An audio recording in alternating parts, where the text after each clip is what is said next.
एक breaking news पाहूया। एफडीएच्या आदेशानंतर काही शाळांबाहेर जंक फूड आणि तंबाखूजन्य पदार्थावरील निर्बंधाची अंमलबजावणी करण्यात आली। मात्र अनेक सरकारी आणि खासगी शाळांमध्ये अद्याप परिपूर्ण कारवाई झालेली नाही। त्यामुळे शिक्षण आयुक्तालयानेही सर्व शाळांना स्वतंत्र सूचना जारी करण्याची आता तयारी सुरू केली आहे। शाळांबाहेर जंक फूड तंबाखूजन्य पदार्थाच्या विक्रीस बंदी घालण्यात आली। मात्र अनेक शाळांबाहेर सर्रासपणे आता विक्री सुरू आहे। अत्यंत महत्वाची आणि मोठी अपडेट समोर येत आहे।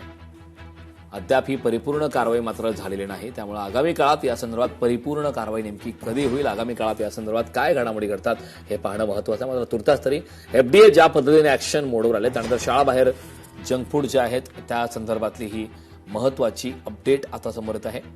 एफडीएच्या आदेशानंतर काही शाळांबाहेर जंक फूड आणि तंबाखूजन्य पदार्थावरील निर्बंधांची अंमलबजावणी करण्यात आली। मात्र अनेक सरकारी आणि खासगी शाळांमध्ये अद्याप सुद्धा परिपूर्ण कार्यवाही झालेली नाही।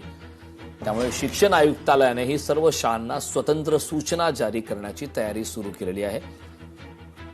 त्यामुळे आगामी काळात या संदर्भात नेमकी कधी कारवाई केली जाते, काय घडामोडी घडतात हे पाहणं महत्त्वाचं आहे।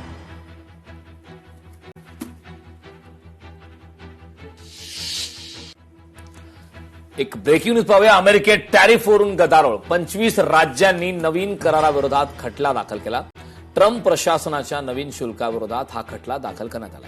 फेब्रुवारीमध्ये सर्वोच्च न्यायालयाने रद्द केलेल्या आयात कराची जागा घेण्यासाठी हे शुल्क लादण्याचा एक बहाणा आहे, असा युक्तिवाद सुद्धा यावेळी करण्यात आला आहे। तर 25 राज्यांनी या संदर्भात अपडेट आहे। ट्रम्प प्रशासनाच्या नवीन शुल्कवाढीविरोधात खटला देण्यात आला।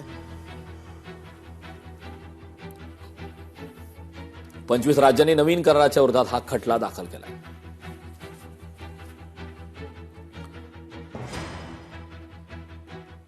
अमेरिकेने नियोजित हल्ला स्थगित केलाय। सौदी अरेबिया, संयुक्त अरब अमिराती आणि कतार यांच्याकडून आलेल्या विनंतीनंतर हा हल्ला स्थगित करण्यात आलाय, अशी घोषणा अमेरिकेचे राष्ट्राध्यक्ष डोनाल्ड ट्रम्प यांनी केलाय। इराणच्या अणु निरस्त्रीकरणाबाबत चर्चा करणार, असं ट्रम्प यांनी म्हटलंय।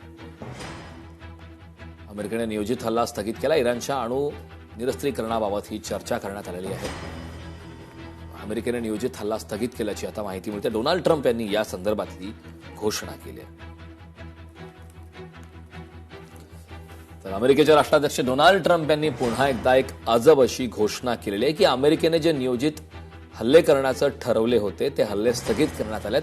त्यामध्ये सौदी अरेबिया, संयुक्त अरब अमिराती आणि कतार यांच्याकडून आलेल्या विनंतीनंतर हा हल्ला स्थगित करण्यात आलेला आहे। अमेरिकेचे राष्ट्राध्यक्ष डोनाल्ड ट्रम्प यांनी ही घोषणा केली आहे। इराणच्या अणु निरस्त्रीकरणाबाबत चर्चा करणार, असंही यावेळी डोनाल्ड ट्रम्प यांनी म्हटलं।